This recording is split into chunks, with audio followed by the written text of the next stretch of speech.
दोस्तों फाइट या फिर ब्रेकअप होने के बाद सबसे बड़ा सवाल यही होता है कि डिस्टेंस बनाने से वो आपकी लाइफ में वापस आ जाएगी।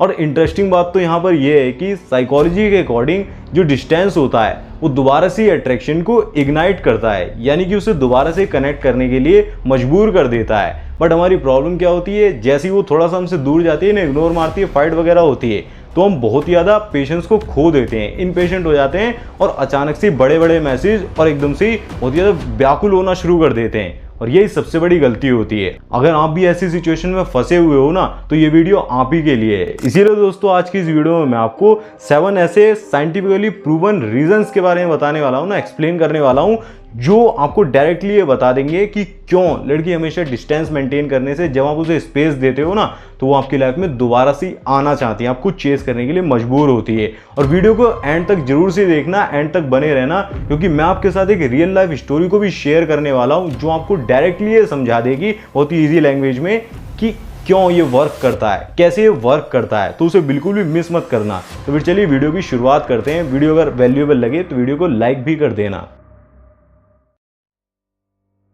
सबसे पहला प्रिंसिपल होता है स्कैरसिटी प्रिंसिपल। रॉबर्ट सियल्डिनी की इन्फ्लुएंस थ्योरी हमें यह बताती है कि जो हमारे ह्यूमन ब्रेन होता है ना, वो रेयर चीजों की बहुत ज्यादा वैल्यू करता है, लेकिन जब आप बहुत ही ज्यादा अवेलेबल हो जाते हो ना, तो उसके सबकॉन्शियस में आपकी वैल्यू ऑटोमेटिकली कम हो जाती है। डिस्टेंस स्कैरसिटी को क्रिएट करता है और स्कैरसिटी होने से वैल्यू बढ़ती है। एक एग्जांपल से समझ लो, एक जो मेरा क्लाइंट था ना, उसका मुझे मैसेज आया कि उसकी जो एक्स है या फिर कह सकते हैं क्रश, उसे बिल्कुल भी भाव नहीं देती है, इग्नोर मारती रहती है। तो मैंने उसे बोला कि आप क्या करो, आप डिस्टेंस मेंटेन करना शुरू कर दो, थोड़ा अपनी वैल्यू को बढ़ाओ। तो उन्होंने क्या करा, अपनी मैसेजिंग को जैसे कहते हैं बिल्कुल ही हाफ कर दिया। तो उसके रिजल्ट्स काफी ज्यादा शॉकिंग थे। 2 वीक्स के अंदर ही उनकी जो एक्स थी या फिर कह सकते हैं क्रश थी, उसका मैसेज दोबारा से आने लग गया और जो रिजल्ट्स उन्होंने देखे ना, वो सामने से फुल अटेंशन देने लगी। तो अगर आप मुझसे पर्सनली जानना चाहते हो कि आपकी लाइफ में जो प्रॉब्लम चल रही है उसका पर्सनल जो इलाज चाहते हो, तो आप मुझसे कनेक्ट भी कर सकते हो। उसकी लिंक मैंने डिस्क्रिप्शन में दे रखी है। कॉल पर भी बात कर सकते हो, इंस्टाग्राम पे मैसेज कर सकते हो। अगर सिंपल भाषा में स्कैरसिटी को समझाऊं तो यही मतलब होता है कि जब कोई चीज हमें पूरी तरीके से मिल जाती है ना, हमें भरोसा हो जाता है कि यह हमारी लाइफ से जाएगी नहीं, ये मेरी हो गई है, तो हम उसकी कदर करना छोड़ देते हैं, चाहे हमें कितनी ज्यादा अटेंशन क्यों ना मिल रही हो। आपको थोड़ा ऐसे दिखाना पड़ेगा कि मैं तुम्हारी लाइफ से जा भी सकता हूं, और थोड़ा डिस्टेंस बनाने से वो चीज क्रिएट हो जाएगी, आपकी वैल्यू बढ़ती है। तो स्कैरसिटी का यूज करने के लिए आपको उसके माइंड में स्कैरसिटी बिल्ड करनी पड़ेगी। दूसरा रीजन होता है ज़ेगार्निक इफेक्ट, अनफिनिश्ड बिजनेस। ये साइकोलॉजी का एक बहुत ही ज्यादा कमाल का इफेक्ट है, जो कि ये बोलता है कि हमारा जो ह्यूमन ब्रेन होता है ना, वो हमेशा ही अनफिनिश्ड चीजों को ही कंप्लीट करना चाहता है। जैसे कि अगर रिलेशन अचानक से सडनली रुकता है ना, आप बिना एक्सप्लेनेशन के साइलेंस में चले जाते हो, डिस्टेंस मेंटेन करना शुरू कर देते हो, तो उसका माइंड जो होता है ना, सबकॉन्शियस माइंड होता है, वो बहुत ही ज्यादा क्वेश्चंस उठाना शुरू कर देता है। अचानक से उसे ऐसा लगता है कि ऐसा क्या ही हो गया है। वो मेंटली आपको चेस करना शुरू कर देती है, आपके बारे में ज्यादा सोचना शुरू कर देती है, क्योंकि आप एक्सप्लेन नहीं करते हो। जैसे कि आपने कई मूवीज में देखा होगा कि हीरो बिना एक्सप्लेनेशन के चला जाता है ना, तो हीरोइन के दिमाग में और भी ज्यादा क्वेश्चंस उठते हैं। सेम एज इट इज यहाँ पर भी होता है। आपने भी कभी बार नोटिस करा होगा कि जब आप बहुत ज़्यादा अटेंशन दे रहे होते हो तो बहुत ज़्यादा भावकारी होती है, बिल्कुल भी, जैसे कहते हैं मैसेज नहीं आ रहे हैं और लेट रिप्लाईज आ रहे हैं। बट जैसे ही आप थोड़ी सी अटेंशन को खींचते हो ना, थोड़ा सा डिस्टेंस बढ़ा रहे हो, अपनी इमोशनल इन्वेस्टमेंट को थोड़ा सा कम कर रहे हो, तो वहां पर सामने से वो इन्वेस्टमेंट करने लग जाती है। तो यही चीज़ डिस्टेंस का काम करती है। बेसिकली क्या होता है, जब आप बिना एक्सप्लेनेशन के साइलेंट हो जाते हो ना, तो उसके दिमाग में एक अनफिनिश्ड स्टोरी का लूप सा बन जाता है और बहुत सारे क्वेश्चंस आना शुरू हो जाते हैं, और वो मन ही मन कहीं ना कहीं सोचने लगती है आपके लिए, उसके मन में अट्रैक्शन पैदा होना शुरू हो जाता है। तो आपको समझ आ रहा होगा कि क्या रीजन होता है जिसकी वजह से डिस्टेंस काम करता है। तीसरा रीजन होता है रिस्पेक्ट फॉर बाउंड्रीज। एक मैच्योर रिलेशनशिप के अंदर सबसे बड़ी चीज पता है क्या होती है? वो होती है बाउंड्रीज। दोनों ही पार्टनर अपनी बाउंड्रीज को सेट करके रखते हैं। जब आप सामने वाले पार्टनर को साइलेंट देते हो ना, साइलेंस का यूज करते हो, डिस्टेंस मेंटेन करते हो, तो ये सीधा से ही एक बात का सिग्नल होता है कि आप अपनी सेल्फ रिस्पेक्ट और पर्सनल स्पेस को भी वैल्यू देते हो। लेकिन जो पार्टनर रिलेशनशिप के अंदर अपनी बाउंड्रीज को सेट करके नहीं रखता है ना, सामने वाला कुछ ऐसी बातें बोल जाता है जानबूझकर, चेक करने के लिए कि ये बंदा इस पर रिएक्ट करता है या फिर साइलेंस का यूज करता है, तब भी आप बहुत ही जल्दी रिएक्ट करना शुरू कर देते हो, आपको पिंसा चुभो देता है, तो आपकी वैल्यू ऑटोमेटिकली उसकी नज़रों में कम हो जाती है। यही चीज़ लड़कियां बहुत बार टेस्ट करती हैं कि जब मैं इसे जिसे कहते हैं बहुत ज़्यादा ट्रिगर करना चाहती हूँ, तो ये मेरे हिसाब से जिसे कहते हैं बिहेव करेगा या फिर नहीं। साइंस भी यही कहता है कि जब आप साइलेंस देते हो ना, तो ये एक तरीके से सिक्योर अटैचमेंट स्टाइल का एक साइन होता है, एक सिग्नल होता है। जैसे कि एग्जांपल के लिए जो भी लीडर अपनी रिस्पेक्ट को मेंटेन करता है ना, उसकी अथॉरिटी बढ़ जाती है। यही सेम साइकोलॉजी रिलेशनशिप में भी वर्क करती है। जो भी पार्टनर अपनी रिस्पेक्ट को मेंटेन करता है, अपनी बाउंड्रीज को सेट करके चलता है, वही रूल करता है, उसी की कंट्रोल में जिसे कहते हैं रिलेशनशिप होती है। फोर्थ बिगेस्ट रीजन होता है फियर ऑफ लॉस। हमारा जो ह्यूमन माइंड होता है ना, वो हमेशा ही गेन से ज्यादा लॉस को प्रेफर करता है, लॉस को सीरियसली लेता है। जब आप उसे डिस्टेंस दे रहे होते हो ना, थोड़ा सा साइलेंस का यूज करते हो, तो वो ऐसा सोचने लगते हैं कि कहीं मैं इसे परमानेंटली तो लूज नहीं कर रही हूँ, परमानेंटली तो खो नहीं रही हूँ।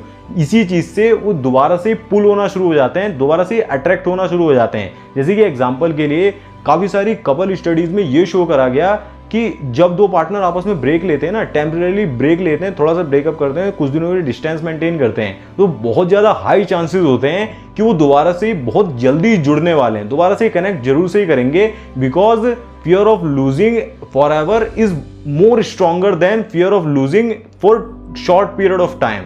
क्योंकि यहां पर आपको समझना होगा कि जब वो आपको छोड़ रही है ना, आपको इग्नोर कर रही है या फिर आपको टेक्स्ट नहीं कर रही है, बहुत ज्यादा इसे कहते हैं भाव नहीं दे रही है, और आपको बहुत ज्यादा गिल्ट फील हो रहा है, बहुत गंदा फील हो रहा है, तो आपको क्या करना होगा, डिस्टेंस देना होगा। डिस्टेंस मेंटेन करने से उसके अंदर जो एक फियर ऑफ लॉस की फीलिंग हो ना, वो पैदा हो सकेगी। अगर वो पैदा नहीं हो रही है तो समझ लीजिए कि आपका अभी इतना हाथ नहीं गया है, जिसे कहते हैं रिलेशन आप नहीं लेकर चल सकते। फिफ्थ रीजन होता है द कंपैरिजन थ्योरी। जब वो आपसे बहुत ही ज्यादा दूर होती है ना, तो वो नेचुरली कंपैरिजन करना स्टार्ट कर देती है। वो ऐसा सोचती है कि क्या कोई और मुझे इतना ज्यादा समझ पाएगा, क्या कोई मुझ में इतना ज्यादा वैल्यू दे पाएगा, इंटरेस्ट शो कर पाएगा। और मोस्ट केसेस में यही देखा गया है कि उसे आपकी क्वालिटीज बहुत ही ज्यादा यूनिक लगती हैं। मतलब एक्स की क्वालिटीज ज्यादातर वुमेन को यूनिक ही लगती हैं। उन्हें ऐसा लगता है कि करंट जो मेरा पार्टनर है या फिर जो मेरी लाइफ में आया बंदा है, मेरा एक्स जो था वो इससे ज्यादा स्मार्ट था, जिसे कहते हैं ज्यादा वैल्यू मेरी लाइफ में ऐड कर रहा था। जैसे कि एग्जाम्पल के लिए ज्यादातर स्टडीज में यही शो हुआ कि 60% से भी ज्यादा जो एक्स थे ना,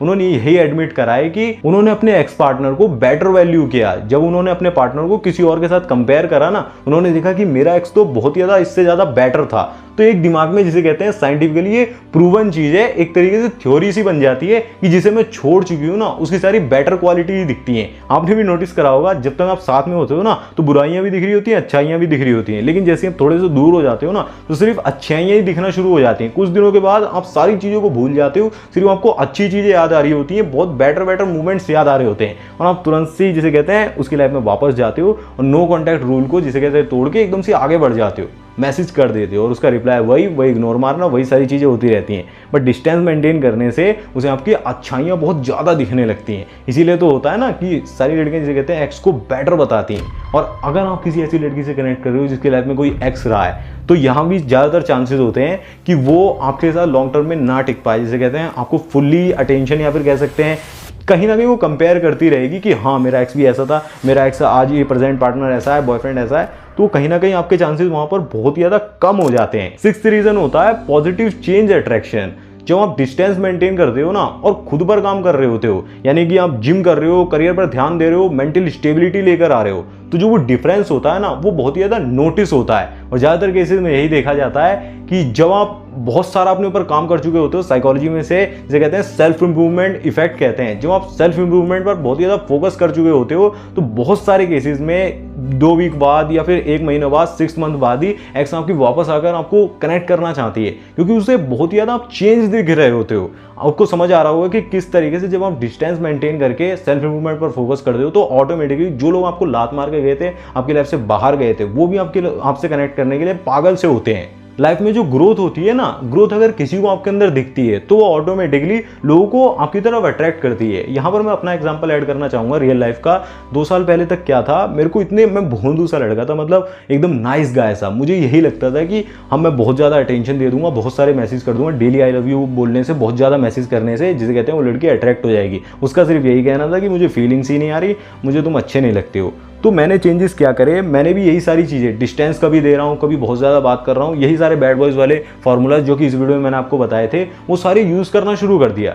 तो उससे बहुत सारे चेंज आए और उसको जो मेरे अंदर ग्रोथ दिखी ना, जिसे कहते हैं मैं हफ्ते दर हफ्ते एक महीने में बहुत ही ज़्यादा बदल रहा हूँ, आज भी मैं बदल रहा हूँ, चेंज करता जा रहा हूँ माइंडसेट को, तो वहीं से अट्रैक्शन बढ़ा। बाद में मैं रिलेशनशिप में भी आए और सारी चीज़ें मैं पहले भी डिस्कस कर चुका हूँ। अगर आपने वीडियो नहीं देखी है तो यहाँ पर वीडियो की लिंक डाल दूंगा, एक बार चेक कर लेना। मैंने पूरी अपनी स्टोरी शेयर करी है। तो किस तरीके से मैं आपको बता रहा हूँ ना, जब आपके अंदर किसी इंसान को ग्रोथ दिखती है ना, कुछ नया सीखने को मिलता ही रहता है, तो वो रिकनेक्ट भी करना चाहता है, दोबारा से जुड़ना चाहता है। बट वहीं पर जो बंदे रोना शुरू कर देते हैं, उन्हें ऐसा डर होता है कि मेरी लाइफ से चली जाएगी, उन्हें खोने का बहुत ज़्यादा डर होता है, वो हमेशा खो ही बैठते हैं। उसका भी रीज़न बहुत ही बड़ा होता है। लास्ट में 7 नंबर का सबसे ज़्यादा पावरफुल रीज़न है emotional state transfer. Emotional contagion theory पता है क्या बोलती है? वो ये बोलती है कि ह्यूमन बीइंग्स जो होते हैं ना, वो हमेशा ही एनर्जी को पिक करते हैं। जब आप बहुत ज़्यादा नीडी और डेस्परेट एनर्जी को भेजते हो ना, तो वो पुश करती है। लेकिन जब आप बहुत ज़्यादा पॉजिटिव और इसे कहते हैं कॉन्फिडेंस से भरी हुई एक वाइब को भेजते हो ना, तो वो ऑटोमेटिकली आपकी तरफ पुल करती है, जो कि नेचुरली बहुत ही ज़्यादा अट्रैक्टिव सा होता है। जैसे कि एग्जाम्पल के लिए एक मूवी का एग्जाम्पल ले लेते हैं। आपने एक मूवी जरूर से देखी होगी, जिंदगी ना मिलेगी दोबारा। तो उसमें जो हीरोज थे ना, जब वो अपनी लाइफ को बहुत ज़्यादा एंजॉय कर रहे थे, वही चीज़ उन्हें बहुत ज़्यादा अट्रैक्टिव बना रही थी। मैंने प्लेबॉय वाली वीडियो में भी आपको बताया था ना कि किस तरीके से वो बंदा अपनी लाइफ को बहुत ज़्यादा एंजॉय कर रहा होता है, सिर्फ लड़कियों के पीछे नहीं भाग रहा है, और भी स्पोर्ट्स में भी, पढ़ाई में भी, दोस्तों में भी बहुत ज़्यादा किल कर रहा होता है। पार्टीज में जिसे कहते हैं लाइफ को पूरी तरीके से होता है जिंदगी को जीना, वही चीज़ लड़की को सबसे ज़्यादा अट्रैक्टिव फील कराती है। देखिए, एक सिंपल सी चीज़ समझ लीजिए कि लड़की को जिसे कहते हैं अट्रैक्ट करने के लिए आपको अट्रैक्टिव बनना पड़ेगा, आपको एक मैग्नेट की तरह बनना पड़ेगा। और प्ले बॉयज जो होते हैं, प्ले बॉयज का जो माइंडसेट होता है वो बहुत ही ज़्यादा मैग्नेटिक होता है। यहाँ पर प्ले बॉयज का सिलेक्शन को पूरे डिटेल में शेयर करा है, अगर आप चाहते हो देखना तो आप देख सकते हो। अब भाइयों, आपको जरूर से समझ में आ गया होगा कि किस तरीके से डिस्टेंस देना कोई पनिशमेंट नहीं होती है, बल्कि ये साइकोलॉजी का एक पावरफुल टूल होता है। लेकिन फिर भी बात यही आती है कि हर इंसान की सिचुएशन बहुत ही ज़्यादा यूनिक होती है, और ये प्रिंसिपल्स भी तभी काम करते हैं जब आप इन्हें अपनी सिचुएशन के हिसाब से ही करेक्टली अप्लाई करते हो, बिल्कुल एज इट इज उठाकर नहीं चेप देते हो। इसीलिए अगर आप अपनी यूनिक सिचुएशन पर मुझसे क्लियरिटी चाहते हो ना, तो मैंने 1-on-1 प्राइवेट कॉल सेशन को भी स्टार्ट करा हुआ है। वहाँ पर आपको छोटा सा अमाउंट पे करना पड़ेगा और आप मुझसे जिसे कहते हैं अपनी पर्सनल सिचुएशन पर क्लियरिटी ले सकते हो। वहाँ पर मैं पर्सनली आपको गाइड करूंगा और स्टेप बाय स्टेप बताऊंगा भी कि अब आपको क्या करना चाहिए, अब कौन सा मैसेज आगे कौन सा स्टेप लेना चाहिए। तो लिंक इन डिस्क्रिप्शन में दे रखी है, आप चेक कर सकते हो। लेकिन यहाँ पर बैड बॉयज की साइकोलॉजी को भी समझना बहुत ज्यादा जरूरी हो जाता है। आज के समय पर एक बैड बॉय है जो एक लड़की को अट्रैक्ट कर पा रहा है, तो यहाँ पर वीडियो दे दी होगी, उसका लिंक पर क्लिक करके देख लेना। काफी ज्यादा पॉपुलर वीडियो, आपके लिए वैल्यूएबल होगी। मैं मिलूंगा आपसे उसी वीडियो में, तब तक ऐसे वीडियोस को देखते रहे, शेयर करते रहे। धन्यवाद। जय श्री राम।